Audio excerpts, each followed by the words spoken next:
Muy buenas noches, ¿cómo están? Un gusto para mí poder estar compartiendo en este nuevo espacio de conversatorio de parte del Instituto Bíblico de Asunción. Queremos estar teniendo un nuevo conversatorio donde vamos a estar aprendiendo acerca del arte y la iglesia. Y a partir de hoy vamos a estar teniendo un invitado especial que va a estar charlando con nosotros, explicándonos de su punto de vista también. Así que espero que pueda estar compartiendo con nosotros, que pueda estar compartiendo también esta transmisión y que más personas puedan estar alcanzando a ver. Mi nombre es Marcelo Centurión. Estoy acá con mis compañeros, con Iván, Kevin, con Cristian. También está el director Víctor Val, quien le damos la bienvenida y también le estará presentando a nuestro honorable invitado. ¿Qué tal, profe Víctor? ¿Cómo estás? Buenas noches, muy bien. Gracias, Marcelo, por la introducción y es bueno estar otra vez aquí conectado con la gente. De hecho, es así, ¿no? Un tema muy interesante, el arte y la iglesia o el arte desde la perspectiva cristiana. Y me honra presentarles un amigo de mucho tiempo, un colaborador, que es el magíster Nelson Aguilera. Yo no le voy a poder decir todo lo que él hizo y contribuyó en su vida, su carrera, su contribución, pero le conocemos en muchos círculos de la educación en Paraguay, naturalmente también de la literatura, y me fascinó tu nuevo libro. Estoy leyéndolo ya, La Católica y el Hugonote. Me parece excelente que gente como él se dedica a escribir novelas históricas. Yo creo que de esto, mires que vamos a tener más todavía de esto. Así que, profesor Nelson Aguilera, bienvenido a nuestro grupo. Y vamos a escucharte, vamos a escuchar acerca de esta hermosa novela y después también conversar contigo y con los compañeros acerca de la importancia del arte para el evangelio y para la iglesia, y en ese sentido también para el Instituto Bíblico de Asunción. Buenas noches, Nelson, y te escuchamos un poco. Tenés que prender tu micrófono. Sí. Hola, ¿qué tal? ¿Cómo están? Muchas gracias por la invitación. Gracias, pastor, por esta presentación. Me gusta estar con la gente, me gusta estar con los estudiantes, y más aún si vamos a hablar de arte, si vamos a hablar de fe, vamos a hablar de literatura, vamos a hablar un poco de lo que significa escribir en nuestro país, con mil gusto. Me dijiste para hablar un poquito de esta novela que sale hoy. Hoy prácticamente está en las librerías del país, y la historia surge en medio de una guerra religiosa como la que fue en Francia en el siglo XVI. Es una historia muy interesante, no voy a spoilear, como dicen hoy en día los jóvenes, para que ustedes puedan querer leer y saber qué es lo que pasa. Pero es una novela bastante fuerte desde un punto de vista histórico, político, teológico, y por supuesto hay un condimento muy especial que es el amor. El amor sí o sí es el eje vertebral de la novela entre dos jóvenes, una católica, un hugonote, y la gente me pregunta, ¿qué es lo que es hugonote? Entonces yo les pongo investigar, para que vayan y vean un poco lo que fue la historia, y arranca justamente con lo que sería la noche de San Bartolomé, la masacre de los protestantes franceses, no solo en París, sino en varias partes de Francia. Es el disparador. Y para mí es un honor poder escribir esta novela. Es el libro número 56. Pues yo escribo cuentos para niños, novelas, poesía, teatro, libros de textos, porque para mí esto no es fama, placer y gloria, es trabajo. Nada más, para mí es un trabajo, y creo que con el trabajo también se puede honrar al Señor y también ganar el sustento. Y siempre digo, si el médico vive de la medicina, ¿por qué no un escritor de sus obras? Es todo un desafío en un país donde no se lee casi, o se lee la mitad de un libro por habitante por año. Esa es la estadística que arroja en Paraguay, y hemos progresado, porque antes era un cuarto de un libro por habitante por año, ahora ya vamos a medio. Ojalá que lleguemos a 1, 2, 3, 5, 10 también, porque el país hispanoamericano o iberoamericano que más lee es España, 10,2 libros por habitante por año. Así que todo un desafío la lectura también detrás de esto, porque yo también promuevo la lectura en niños, en jóvenes, en padres, conferencias para padres, maestros, para mostrar la importancia de la lectura. Así que estoy dispuesto a todas las preguntas que quieran. Como es un conversatorio, no va a ser un monólogo donde yo tenga que hablar solo, sino que ustedes van a preguntar también. Adelante. A ver, ¿quién arroja la primera piedra? Justamente relacionado al tema de estar escribiendo los libros, Nelson, ¿cómo fue que iniciaste vos con este deseo de estar compartiendo literatura, de estar escribiendo? Porque justamente los datos que vos compartiste de que una minoría está leyendo y las estadísticas son contundentes, uno podría decir, no, acá no se lee, no hay mercado como se utiliza en otros términos mercadológicos. Entonces, ¿pero qué fue lo que te apasionó para poder estar incursionando eso en este pueblo paraguayo, por así decirlo, la literatura en general? Mi encuentro con la literatura comienza a edad muy temprana. O mejor dicho, primero con la oralitura. Hay otros que le llaman oratura, que es lo que sería historias en forma oral. Que mi madre, que no sabía leer ni escribir, me transmitió en forma oral historias que ella había recibido de su bisabuela, que fue sobreviviente de la Guerra Grande. Entonces, y esa bisabuela o tatarabuela, ¿qué pasó? Recibió historias también de por lo menos 100, 200 años atrás, y eso pasó en forma oral. Y cuando yo tenía como 5 o 6 años, éramos tan pobres que vivíamos en el barrio Itaputapunta, y mi mamá preparaba un brasero, mate dulce, de leche quemada, con coco rallado en la guampa, y pasaba entre mis hermanos y yo y nos contaba las historias en las noches de invierno. Allí empieza prácticamente lo que es la oralitura. Y mi mente viajaba, me transportaba esas historias en mi cabeza. Hay como historias de 200, 300 años que se transmitieron en forma oral. ¿Qué pasó? Cuando llego a la escuela, yo ya tenía una estimulación temprana y mi madre, sin ser una maestra, sin ser una psicóloga, sin saber leer y escribir, me había estimulado hacia las historias. Entonces, cuando llego a la escuela, yo a los 2 meses ya sabía leer y escribir, y mis maestras vieron eso. Y me nutrieron mis maestras con poesía. Me daban poemas y me decía, para mañana memoriza esto. Me acuerdo una vez una profesora de 4º grado me dio un poema de 14 estrofas y me dijo, para mañana de memoria. Y allí comienzo yo a alimentarme con la poesía. La poesía. Hacía teatro en la escuela y a los 12 años escribo mis primeros versos. Ya, porque Aristóteles, ¿qué dice? Que el arte cumple una función catártica en la vida del hombre. ¿Qué quiere decir eso? El arte es un desahogo, es un poco una canalización de los sentimientos, las alegrías, las tristezas, las frustraciones, las emociones. Uno puede canalizar a través del arte. Y yo encuentro una beta que es escribir y escribir. Para los 14 años ya había escrito obras de teatro y agrupaba a los chicos del barrio y presentábamos en la iglesia del barrio, en un oratorio, me acuerdo. Y bueno, y poco a poco fui hasta que llegué a conocer a Cristo. Y a los 15 años, una monja me regala, antes de eso ella me regaló cuando tenía 12 años más o menos, un libro que se llamaba 100 lecciones de historia sagrada. Y eran toda la historia del Antiguo Testamento. Ese libro me leí 1000 veces, porque era el único libro que tenía. Pero cuando me regala ella la Biblia, esa Biblia cayó en mis manos y leí, porque la Biblia tiene muchas historias. La Biblia tiene cartas, tiene poesía, tiene crónicas,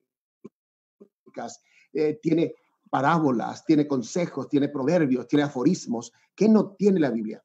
Entonces, aquí, esto prácticamente alimenta la mente de un jovencito de 15 años y siempre escribía poesía hasta que después me metí en la narrativa, el teatro escribía también porque en la iglesia hacíamos teatro, entonces yo escribía. Y me acuerdo que el que me impulsó hacia las artes realmente fue Juan Silverio Verón. Me acuerdo que un día yo quise tirar todo por la ventana y él me dijo, vení acá, vamos a hablar. Yo habré tenido 17 años. Y él me dijo, Nelson, Dios te dio ese talento. Y ese talento tenés que usarlo para Él. Y yo me despierto a una nueva concepción. Ahí entendí muchas cosas, porque yo al principio decía, el teatro tiene un origen pagano, el teatro no tiene por qué entrar a la iglesia, etc. Pero cuando él me muestra, yo empiezo a entender de que el arte es un don de Dios, que Dios te da por algo y para algo que te sirve. Así comienza todo esto y después me voy ahondando más dependiendo de las preguntas que tengan. Profesor Nelson, primeramente quería felicitarle por el lanzamiento de su nuevo libro. Y en segundo lugar, vi que usted mencionó en un video en las redes que escribir esta novela le llevó 6 años de investigación y otro tiempo escribiendo. ¿Cómo fue este proceso? Bueno, en realidad fue mucho más. Esta novela, en realidad, vamos a culparle a Alfred Neufeld, el extinto Alfred Neufeld, que allá por el 2008, cuando estaba el periódico Panorama todavía en existencia, me hicieron una entrevista y después él me dijo, tenés que escribir sobre la Reforma Protestante, sobre Lutero. Y me dio un montón de libros, que entre paréntesis tengo que devolverle a Libertad porque tengo todavía acá. Entonces, me dijo, lee esto y ve qué podés hacer sobre la Reforma. Y empecé a leer sobre la Reforma. Allá por el 2008 comenzó eso, ¿verdad? Leía, pero no le encontraba hacia dónde ir la obra que quería hacer.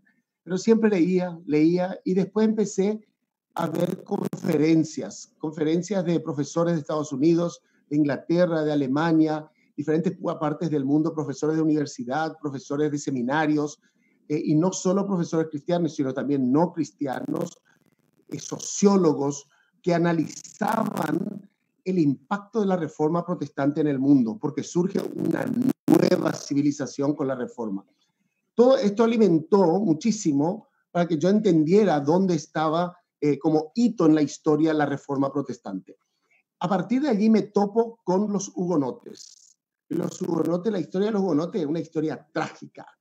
Yo pienso que ha sido el grupo cristiano protestante más masacrado que ha existido, porque se les mató como conejos y por todos lados. Y encima, digamos, el ataque no solamente era de la Iglesia Católica, sino también de la corona francesa. Y esto, imagínate que tanto los hugonotes fueron perseguidos que corrieron para Alemania y fundaron Berlín. Corrieron para los Países Bajos, corrieron para Inglaterra, corrieron para el Nuevo Mundo y por donde iban se les mataban. Se les asesinaba, se les atacaba. En Pernambuco, el primer asentamiento hugonote en América es en Brasil, creo que fue en el año 1555, y allí también la corona portuguesa les persiguió y les mató. Que quemaron todos sus templos, les acribillaron, desastre hicieron por solamente ser hugonotes, cristianos, protestantes, calvinistas, que eran personas trabajadores, profesionales, etcétera, que luchaban por su fe. Entonces, esta historia me conmovió y empecé a leer sobre los hugonotes. De paso, también conocí los valdenses, todo lo que creían. ¿Y qué pasó? Dije, un día tengo que escribir una novela sobre esto. Y me surge una novela romántica, histórica, política, teológica, porque es una novela para poder discutir desde el punto de vista histórico qué es lo que pasó realmente. Y bueno, ese fue el motor principal de lectura, de investigación, etcétera. Y en el 2017 a mí me tocó montar una obra teatral sobre la vida de Lutero en la Iglesia Más que Vencedores. De allí salió un librito que se llamaba Lutero, hereje o siervo de Dios. Es un libro de teatro que escribí y también representé a Lutero. El papel de Lutero me pareció un papel fantástico. Me sentí Lutero en el escenario totalmente. Y después de eso, dije, bueno, ahora hay que comenzar a escribir la novela. Y esta novela empecé a escribir hacia el 2017, después de terminar nomás ya lo de Lutero, empecé a escribir. Y no avanzaba poco porque necesitaba más carne, más investigación, más datos históricos. ¿Qué es lo que hizo la reina de Inglaterra, Catalina de Medici? ¿Qué hizo la reina de Francia, perdón, y luego la reina de Inglaterra, Elizabeth I, el rey de España, que era Felipe II. O sea, me estaba metiendo en un berenjenal bastante investigación necesitaba para entender un poco el telón de fondo que me iba a servir para esta novela. Y allí surge y la terminé el año pasado, en noviembre, y quedó allí. Y bueno, y ahora se da la posibilidad de poder publicarla y estoy muy contento. Hay mucha aceptación. Ya se vendieron casi 200 ejemplares y recién está saliendo, la gente pide, llama y estoy feliz. Cuanto más gente pueda leer, mejor. A un escritor no le viene mal en absoluto vender su libro en esta época de pandemia. Así es que estoy muy contento. Tal vez una pregunta, tu historia, tu testimonio es muy inspirador, Nelson, realmente, y tal vez inclusive te envidiamos un poco, sana envidia. Ahora, para los pastores, el escribir es todo un tema. ¿Cómo podemos inspirar y fomentar a los estudiantes de un seminario bíblico como el IBA a que amen más la escritura? Y especialmente también en un tiempo de hoy, para que escriban, que aunque no sean famosos enseguida, pero que me imagino que se escribe mucho antes de publicar, ¿no es cierto? Pero es una lucha esto de que la gente quiera escribir, que ve esto como algo lindo, no solamente para cumplir una tarea. Sí, si uno quiere escribir por la fama nomás, está perdido de entrada. La fama no es el objetivo principal, ¿verdad?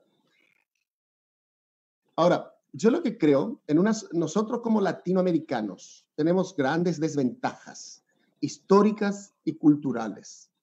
Y voy a hablar un poquito de dónde viene ese no querer leer o no leer, porque la base de la escritura es la lectura.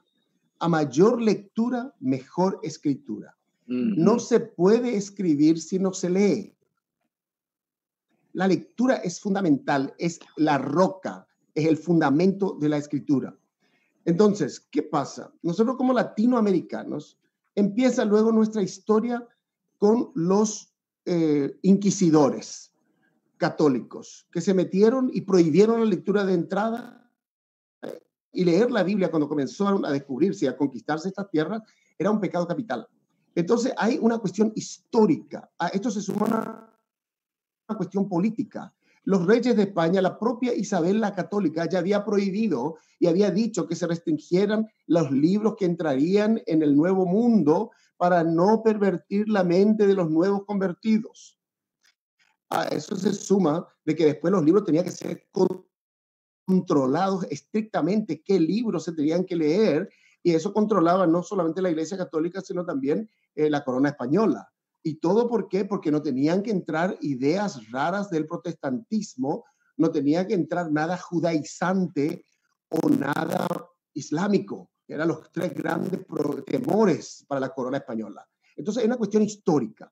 Ahora, desde el punto de vista cultural, nosotros nos encontramos con una cultura oral, especialmente en Paraguay. Los guaraníes no escribieron nada, porque todo se transmitía en forma oral. La oralidad es muy fuerte. Se cree más lo que dice Radio Soho que lo que dice una serie de investigación, ¿verdad? Ahora con la cuestión del coronavirus, la misma cosa, se dice que esto, que aquello. Pero ¿qué dicen las fuentes al respecto? Las fuentes serias, investigativas. Entonces, es una cuestión cultural. Y a esto se suma una cuestión política. En el Paraguay específicamente, leer estaba prohibido. Eso hemos visto en los sucesivos dictadores que hemos tenido, porque el que leía era un problema, era un peligro. No, ese lee, porque la lectura desarrolla el pensamiento crítico, te vuelve analítico, te vuelve crítico, y eso no les gusta a los dictadores. Y a nadie les gusta una persona que piense, que analice, que discute, que disienta, que busque solucionar los problemas de otra forma. Entonces tenemos tres grandes desventajas: una cuestión cultural, una cuestión histórica y una cuestión política, que están allí latentes, que nos atacan.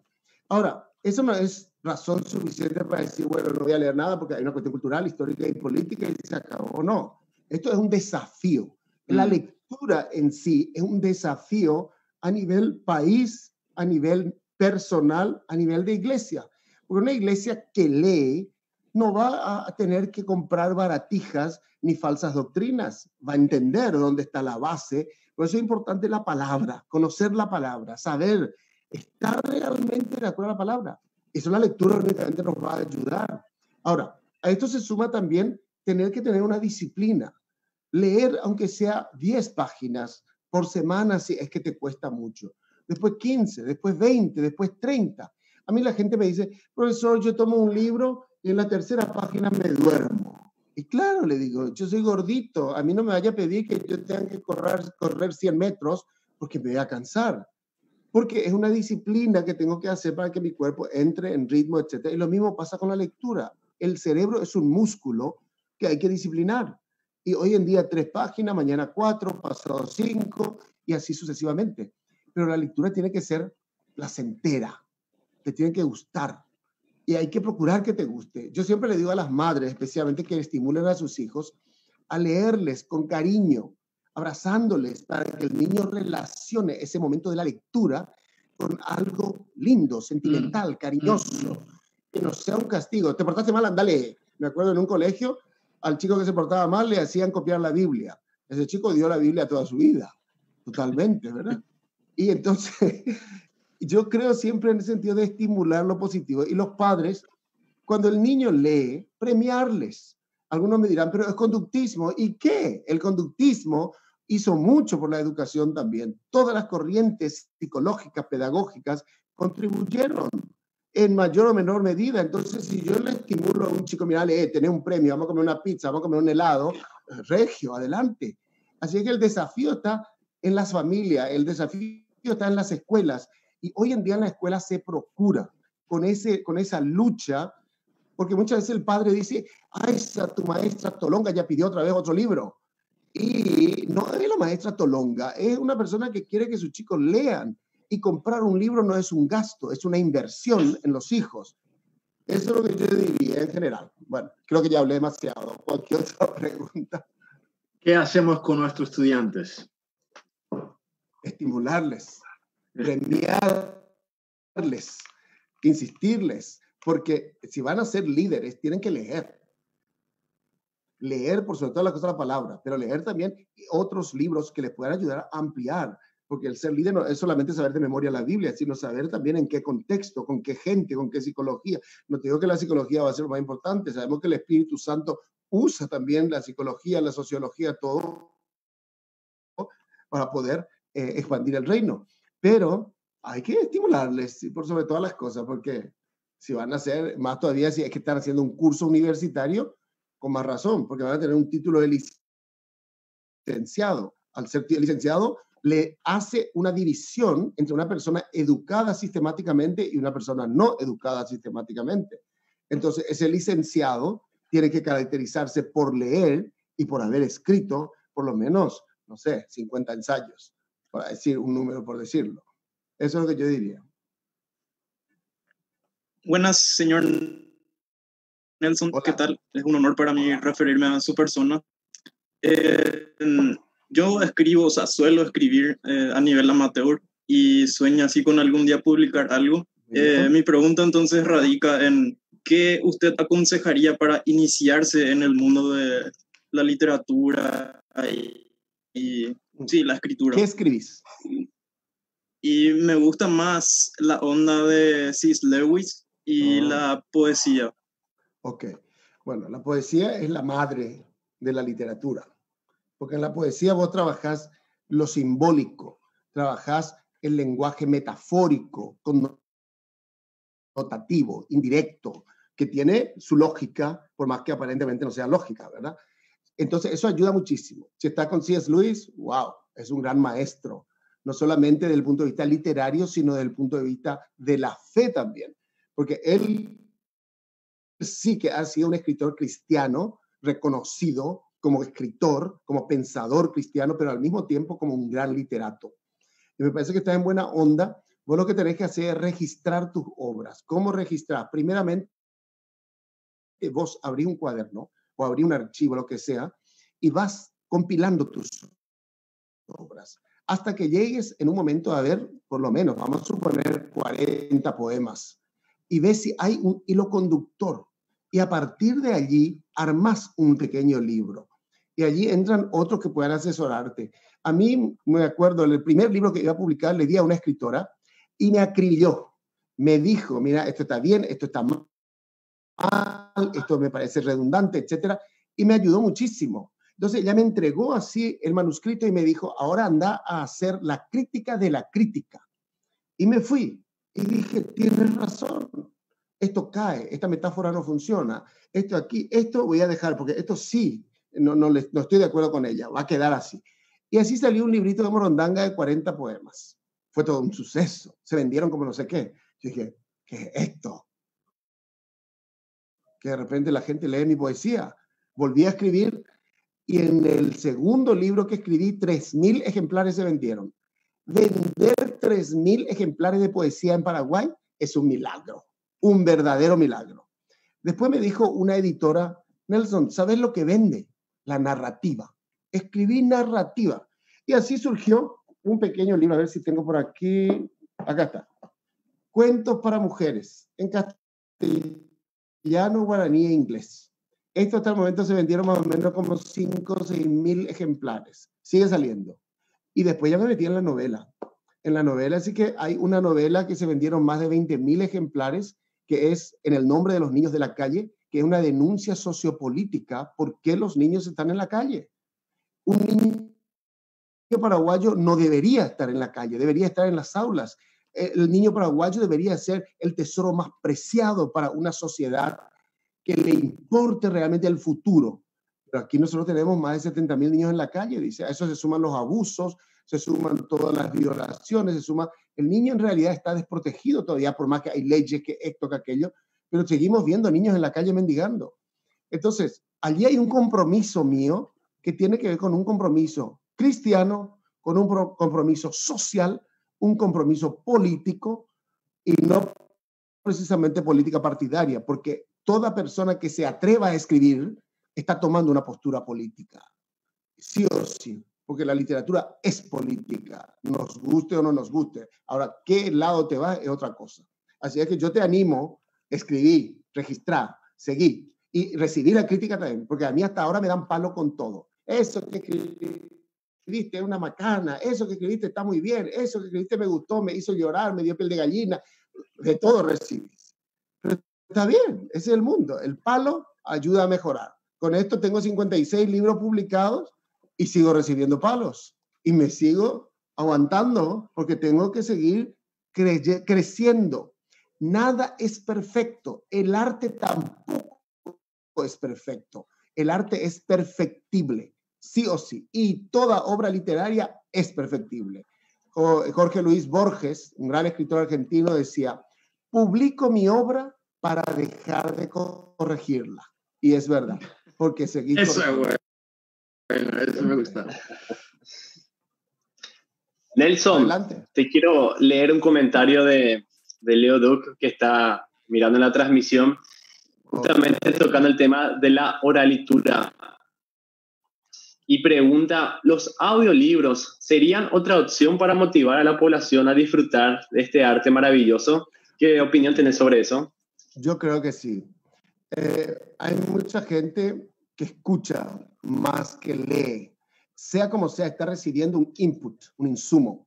Ahora con la pandemia, el Ministerio y UNICEF me contrató para poder hacer 53 clases orales para las etnias indígenas y también para los paraguayos latinos, diríamos, ¿verdad?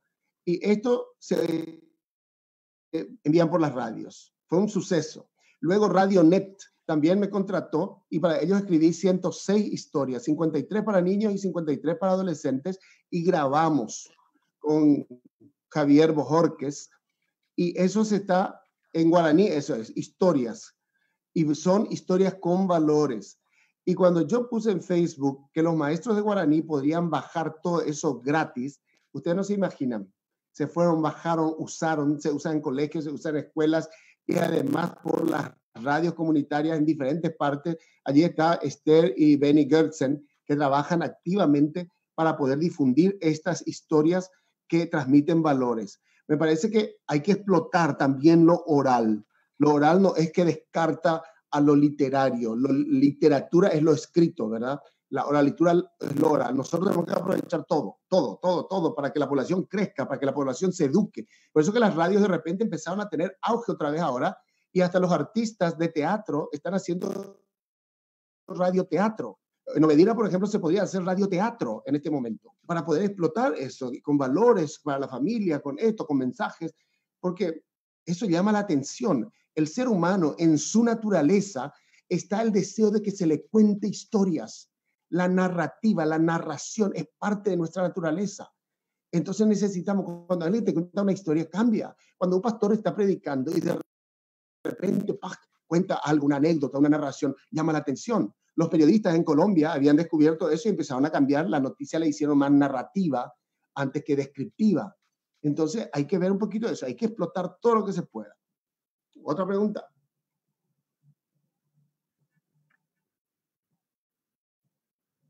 Profesor Nelson, existe un mito, a veces nosotros separamos lo secular y lo sagrado, por decirlo así, y existe un mito que a veces un escritor cristiano es difícil que escriba a nivel secular, digamos. ¿Sentiste vos esa posición de joven y qué fue algo práctico, digamos, para saltar esa barrera? Bueno, voy a mencionar otra vez a mi pastor y maestro Silverio Verón. Él me dijo, no existe la diferencia entre lo secular y lo sagrado. Para el cristiano todo es sagrado. Todo lo que podamos hacer es sagrado. Entonces, para muchos cristianos mis libros no son cristianos. Para muchos que no son cristianos, mis libros son muy cristianos. Entonces yo no entiendo dónde estoy, si estoy entre los cristianos o los no cristianos. Pero sea como sea, todos mis libros tienen mi cosmovisión. Yo no puedo salir de mi cosmovisión. Ahora, no siempre las historias que cuento están edulcoradas y están todas así muy espirituales. No, la Biblia tampoco es edulcorada.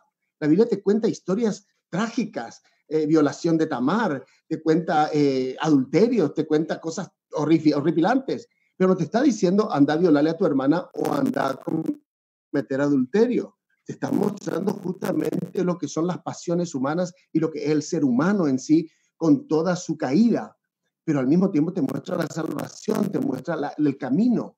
Yo tuve presión, sí tuve presión con eso, pero no importa. La presión me ayuda. Yo sigo escribiendo. Algunas librerías me dicen, tus libros yo no puedo vender porque no son cristianos. ¿Así? Bueno, está bien. Hay otras librerías que sí venden, no hay problema. Entonces, ¿qué es ese rótulo de sagrado y secular? Para mí no existe. Para mí la Biblia tampoco en ese sentido es, esto es secular, esto es sagrado. Es sagrado y punto. El tema de los libros digitales, ya te toqué el tema de lo oral, ahora lo digital. ¿Crees que algún día eso podría ser realmente sustituido ahora, especialmente con el auge de los PDF, lo digital, leer detrás de pantalla? Bueno, ¿qué pensabas sobre eso? Se hicieron varias investigaciones ya en Europa y en Estados Unidos. Si es que realmente el libro soporte papel iba a ser reemplazado o desplazado del mercado por los libros digitales. Sin embargo, se dieron cuenta que los dos coexisten. Coexisten en el primer mundo, coexisten en el tercer mundo. Ambos soportes son válidos. Hay chicos que les interesa más ir a lo digital, personas también, adultas también, y hay otros que no, que quieren el libro soporte papel. Yo personalmente soy un poco fetichista en ese aspecto porque me interesa el papel, me interesa esto. A mí el libro así no me atrae mucho en forma digital. Uno, porque me cansa los ojos. Ya la edad también pasa la factura, ¿verdad? Pero sea como sea, no me atrae. Y según los estudios, ambos soportes van a seguir coexistiendo. En primer mundo y en el tercer mundo. Me gustaría insistir un poco en la importancia del arte y cómo la iglesia evangélica en Paraguay, en América Latina, puede apropiarse más de no sé, instrumento, o mejor dicho, de una expresión del mensaje bíblico en forma artística, sea a través de una novela histórica como esta, o otras expresiones, inclusive pintura y todo esto. Porque yo creo que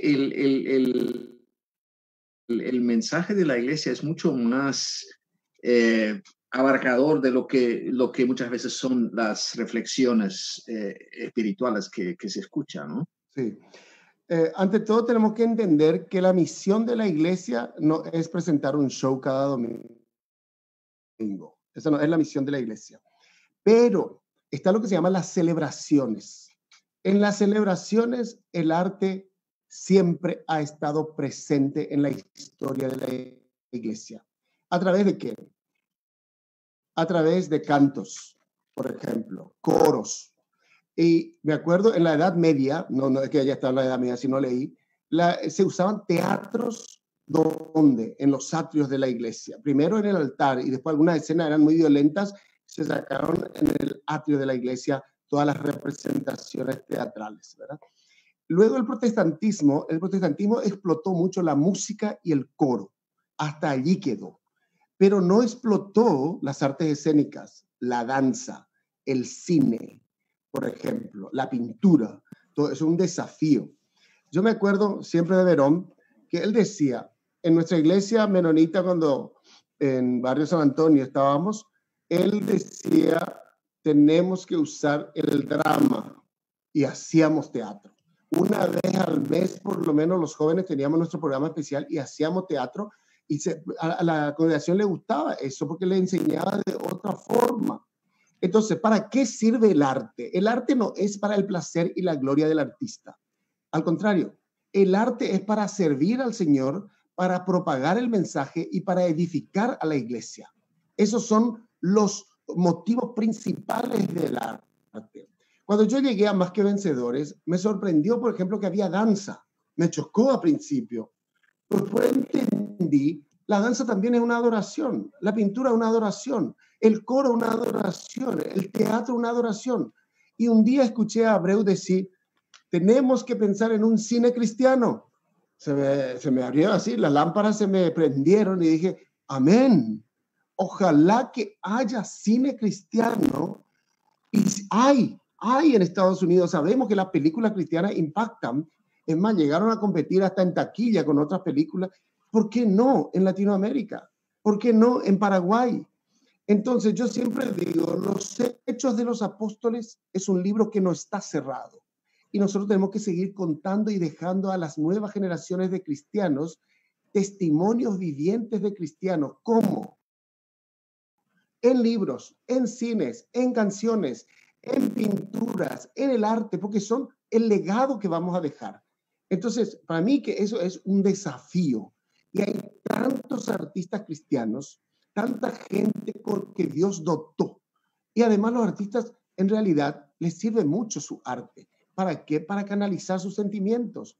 No es para su gloria. Johann Sebastian Bach siempre escribía para la gloria de Dios. Y eso es lo que tenemos que entender. Lo que hacemos es para la gloria de Dios y Dios a través de eso también nos da nuestro sustento.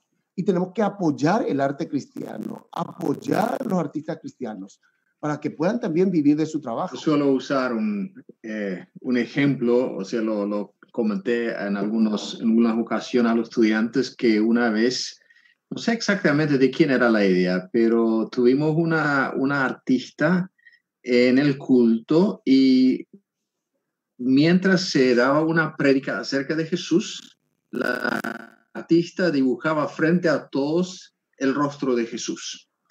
Y naturalmente ella lo había pensado bien, pero empezó de cero y terminó cuando el predicador dijo amén. O sea, era una sincronización de tiempo impresionante.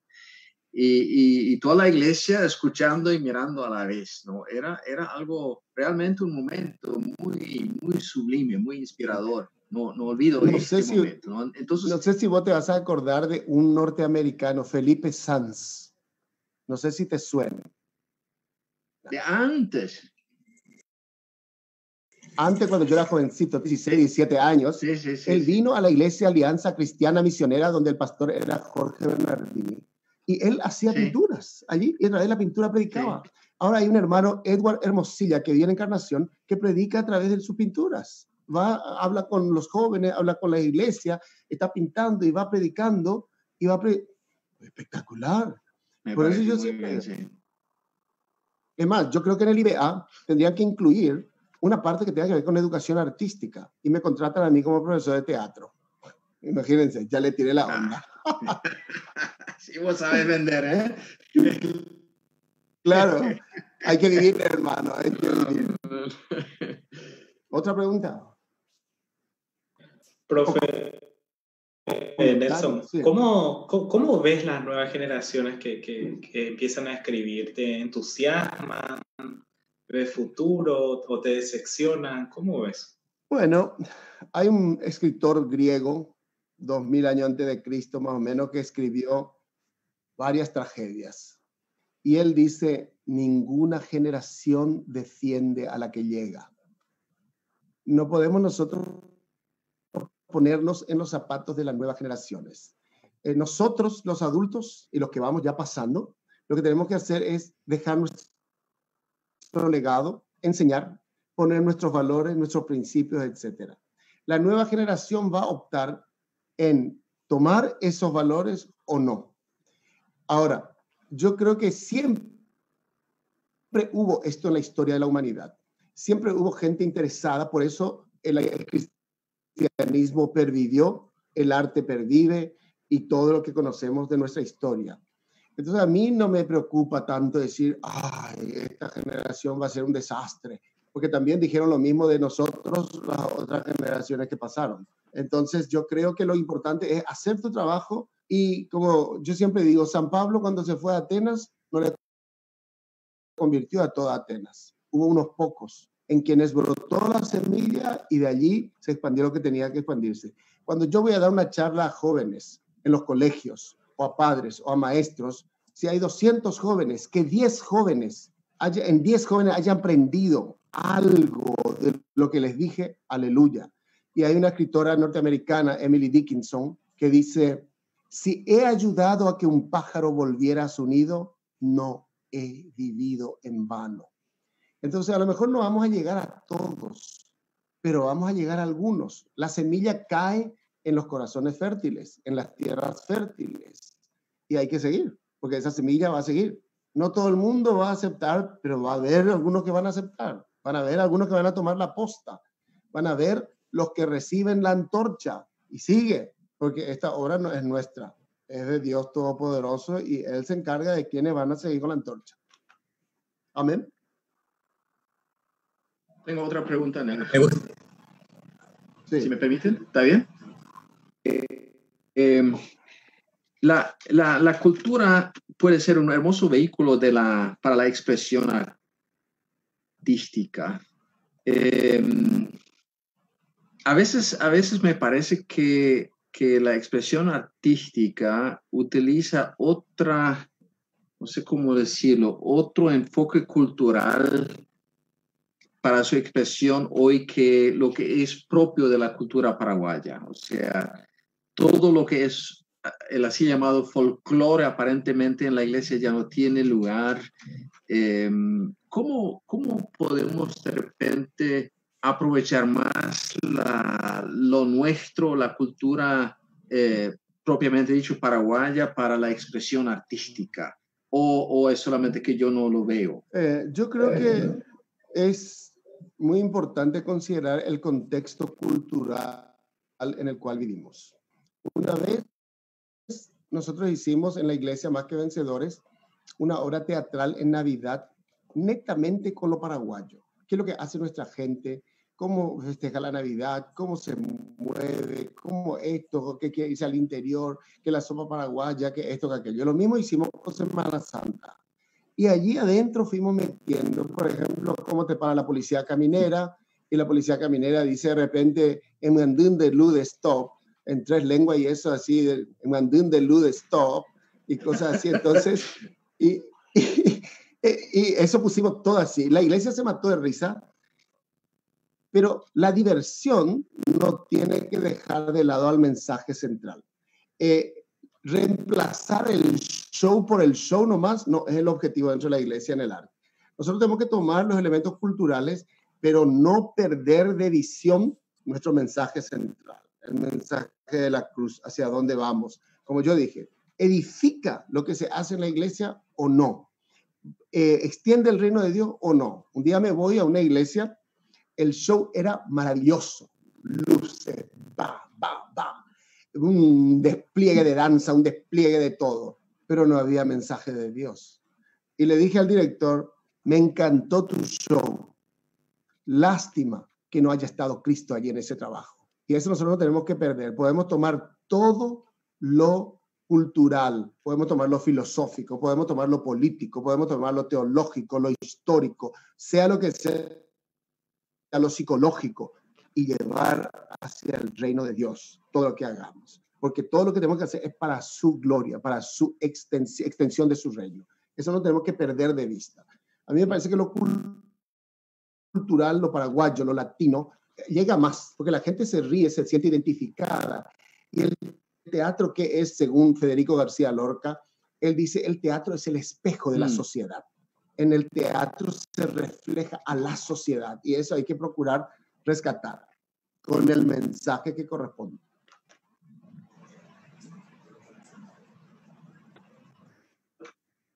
A mí me llama la atención un comentario que dice, ¿cómo puede ser sagrado lo secular? Si cuando decimos o nos referimos a lo secular, nos referimos a las actividades diarias del mundo.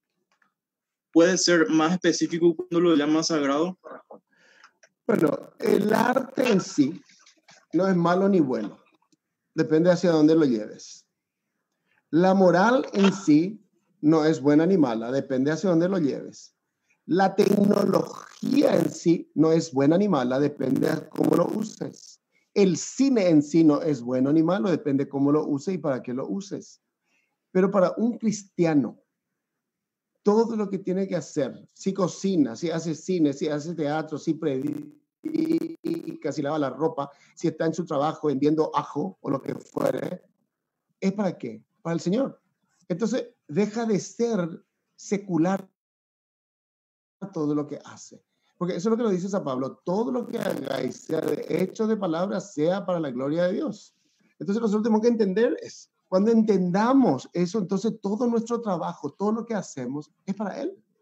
Aunque vos estés haciendo una silla y comercializando en el mercado, es para Él. Porque Él te da el talento para hacer esa silla, poder vender y poder mantener a tu familia. Y eso es justamente lo que ha sido el pensamiento protestante.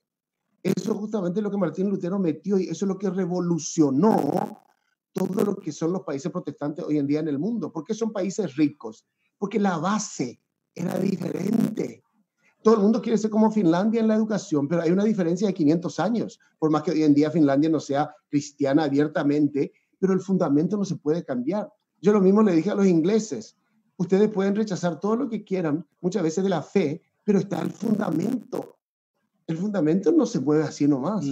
La ética y cosas así quedaron. La ética protestante, la disciplina en el trabajo, la responsabilidad en el trabajo, todo eso quedó dentro de esta cultura y eso es lo que le hizo grande a los países protestantes, que son países ricos.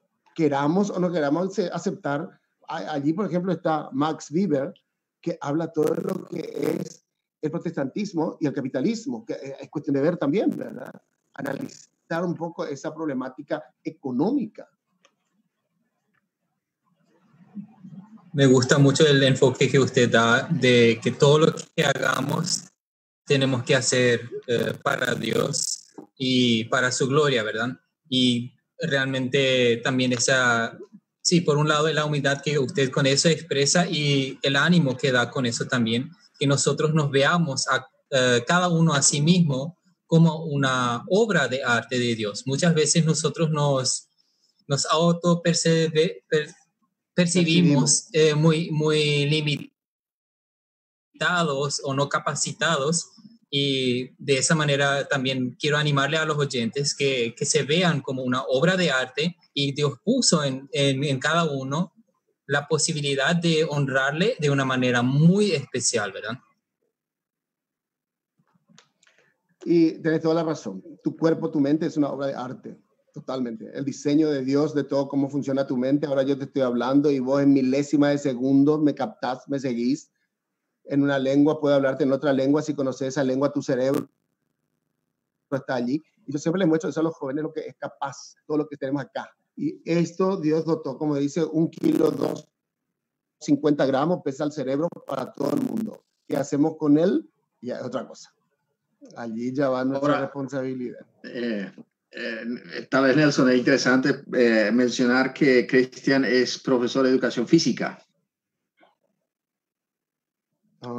Y ahí surge naturalmente también la pregunta, ¿hasta dónde el deporte es una expresión artística que puede servir a la iglesia y al evangelio? ¿No es cierto, Cristian? Bueno, sí. Allí hay que mirar la película Carrozas de Fuego y responde esa pregunta con Eric Liddell. Cómo él realmente con el deporte sirvió a Dios. Y como Pancratz decía antes, cuando había torneos de vóley entre las iglesias menonitas, en la cancha también se tiene que ver a Dios. Sí. Porque si los cristianos se pelean todo en un partido de fútbol o de vóley, se garrotean todo, no hay Dios allí. Porque allí también tiene que haber dominio propio. Y tiene que mostrarse en todo, ¿verdad? Es que es también una disciplina, un ejercicio. El deporte en sí no es bueno ni malo, depende de lo que yo haga con él. Y ahí justamente muchas veces a nosotros nos falta llevar esa expresión de Dios a la cancha también. Exacto. Y es cuestión de madurar. Yo me acuerdo, y esto me queda siempre de Pancratz, que decía, cuando jugamos, tiene que estar Dios en la cancha. Cuando tratamos cuestiones administrativas de la iglesia en la asamblea, también. Y no levantarnos uno contra otro como si fuéramos, no sé, enemigos. Allí también tiene que estar Dios en todo lo que hagamos. Compañeros, no sé si quieren dejar un último comentario para ir cerrando o alguna última pregunta a Nelson que quieran hacerlo. Esta es su última oportunidad antes que se vaya el tren. Kevin, Iván o el profe mismo. Sí, yo tengo una pregunta, pero más personal para el profe Nelson.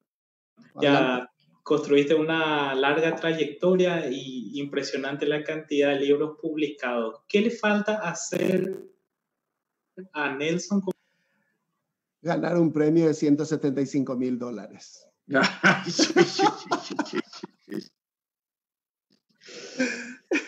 Bueno, para mí hay muchos desafíos. Yo ahora, por ejemplo, estuve empezando un libro que se llama Cristianos Poderosos.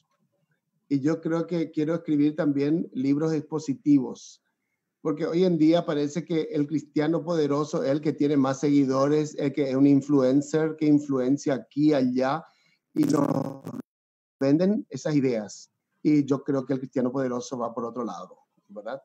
Entonces, estoy trabajando en ese libro y de repente me vienen, hace poco me aprendió otra idea, corazones engrillados para un libro. A ver cómo los jóvenes, y en estos días también me vino toda la cuestión de la tecnología, adictos, porque hay mucha gente que está adicta, hasta los pastores están adictos al teléfono, no tienen tiempo para atenderte, hasta cuando están orando están mirando su celular. Entonces, todo eso me da para trabajar un poco más. Hay algo que me gustaría hacer también, guión de cine. Ahora trabajé en una película, hice un papelito de un coronel de la época de la dictadura, esa película sale en diciembre, y me gustaría hacer cine también. Realmente cine, ya hice teatro, hice televisión, grabé muchos programas para niños, para radio, para esto, para aquello, pero el cine es un poco ahora el desafío, si Dios me permite. Está bien eso. Me gustaría llegar más al cine. ¿Estarías abierto entonces a proyectos audiovisuales también, Nelson? Yo estoy abierto a todos los proyectos. Ya que la generación actual, por así decirlo, se le llega mucho por lo audiovisual, por lo digital, entonces... Es verdad, es otro lenguaje, totalmente. Y hay que aprenderlo, se aprende. Bueno, para nosotros los actores de teatro a lo mejor es mucho más fácil porque estamos acostumbrados, pero las cámaras hay que seguir, hay que ver el movimiento de cámara, todo eso es un desafío. pero me gustaría eso. Compañeros o profe, ¿alguna último comentario, alguna última pregunta que quieran hacer? O si no, vamos a ir despidiéndonos de la gente. Si no, Nelson, tal vez... Sí, adelante, profe. Al amigo Nelson y felicitarle también. Yo creo que es una inspiración para todos nosotros y ojalá que podamos seguir su ejemplo también y luchar. O sea, más allá de los libros, lo que a mí me impresiona de vos, Nelson, es que, como vos dijiste en tu testimonio, venir de un lugar muy humilde, y esto no necesariamente es un limitante o no un limitante tan fuerte que no se pueda avanzar en la vida, y eso es algo muy, muy hermoso y muy esperanzador. Y en ese sentido, mis felicidades y creo que es un muy buen testimonio. Muchas gracias. Y realmente en eso cuenta mucho la iglesia, porque yo creo que la iglesia ha sido el trampolín y ha sido el lugar donde realmente me amaron y me formé. Y especialmente también el Colegio Alberto Schweitzer. Para mí el Colegio Alberto Schweitzer ha sido el instrumento de Dios para que yo pueda forjarme, porque la educación que me dieron me sirve muchísimo. No me dieron el pescado para comer, me dieron la caña de pescar y tuve que aprender a pescar, ¿verdad? Y en ese aspecto también quiero honrar al profesor Theodor Leuden, que ha sido mi maestro. Quiero honrar a Hans Pankratz y quiero honrar también a Juan Silverio Verón y Elfriede Verón, que fueron grandes hermanos y hermanas, testimonios en mi vida que me influenciaron mucho. A ellos se sumaron también Marlene Enz, que ha sido una gran amiga, una gran hermana, y hasta hoy en día seguimos en contacto. Y son gente que yo honro porque el Señor les usó para lo que soy hoy. Y sería animarle también a los que nos escuchan y a las iglesias a crear espacios para los jóvenes con talentos, para expresar esos. Totalmente. Y eso es muy importante porque la iglesia es una comunidad, es una familia, no es un centro cultural. Eso hay que entender. Y allí los hermanos, a mí me ayudó muchísimo en la iglesia tener que ser maestro, tener que ser artista, tener que dirigir, tener que hablar en público. Todo eso me ayudó porque justamente los líderes que estuvieron me dieron la oportunidad. Nelson, creo que no soy el único que me va a sentir desafiado, pero también los otros compañeros que están viendo que posiblemente van a ser pastores, líderes, nos llegamos con este desafío de estar incentivando desde la iglesia el arte que puede ser un medio para estar enseñando, pero partiendo también de que vamos a estar dando gloria a Dios con eso. Así que no sé si quieres dar unas últimas palabras, Nelson, de despedida, y luego ya vamos a ir cerrando con esto. Yo quiero agradecerles por esta oportunidad de poder conversar con ustedes. Gracias al pastor Víctor también, a quien aprecio muchísimo.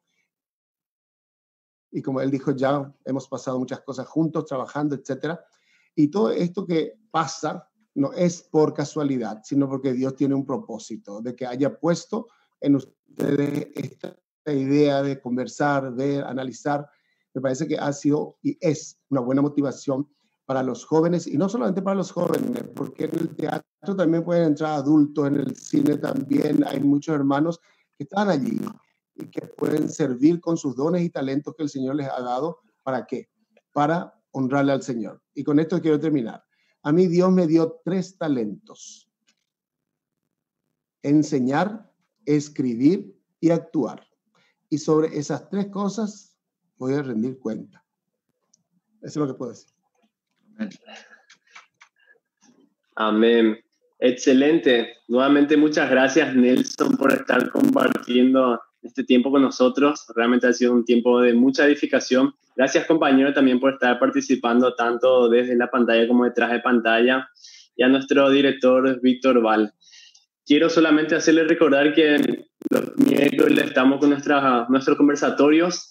Queremos seguir teniendo invitados para estar hablando y viendo de otras perspectivas como cristianos, así que le vamos a estar esperando el otro miércoles por el mismo canal. Así que nos despedimos. Muchas gracias a todos y que Dios los bendiga. Chao, chao.